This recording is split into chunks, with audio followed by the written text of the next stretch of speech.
अस्सलामुअलैकुम, आपकी होस्ट आपकी दुआ हाजिर है एक नई वीडियो के साथ। बढ़ते हैं टॉपिक की जानिब।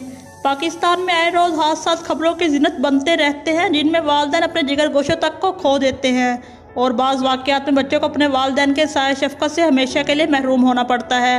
इसी से जुड़े एक लर्ज़ाखेज़ वाक़े का जिक्र करते हैं। मगरमच्छ 8 साल बच्ची को इसके वालिदैन के सामने ज़िंदा निगल गया। जी हाँ, 8 साल बच्ची पर एक मगरमच्छ ने इसके वालिदैन के सामने हमला किया और देखते ही देखते बच्ची को जिंदा सालम निगल गया। ये दिलखराश वाक़या सक्खर की तहसील सालेपत की नारा नहर में जुमे को पेश आया।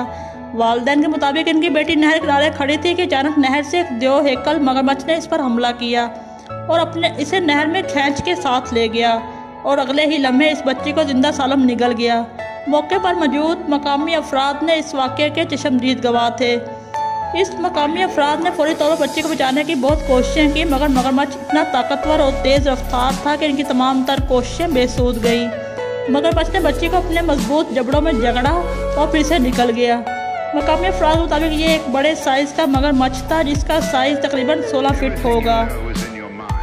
महकमा सिंध वाइल्ड लाइफ ने बहुत ही कमाल बात की। उनका कहना था कि बारा नहर में मुख्तलिफ अक़साम और साइज़ के 300 के करीब मगरमच्छ पाए जाते हैं, लेकिन उन्होंने कोई एहतियाती तदाबीर नहीं बताई।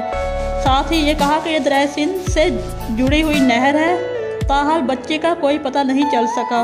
वालिदैन छोटे भाई के लिए यह अंधोलनाक वाक़या जो उनकी आंखों के सामने पेश आया, उनकी ज़िंदगी पर क्या असरात मुरतब करेगा, ये तो अल्लाह ताला ही बेहतर जानते हैं। क्या जंगली हयात का महकमा इसी तरह की बातें बताने के लिए बनाया गया है? इस तरह के हादसा से बचने के लिए महकमा वाइल्ड लाइफ ने क्या एहतियाती तदाबीर इख्तियार की?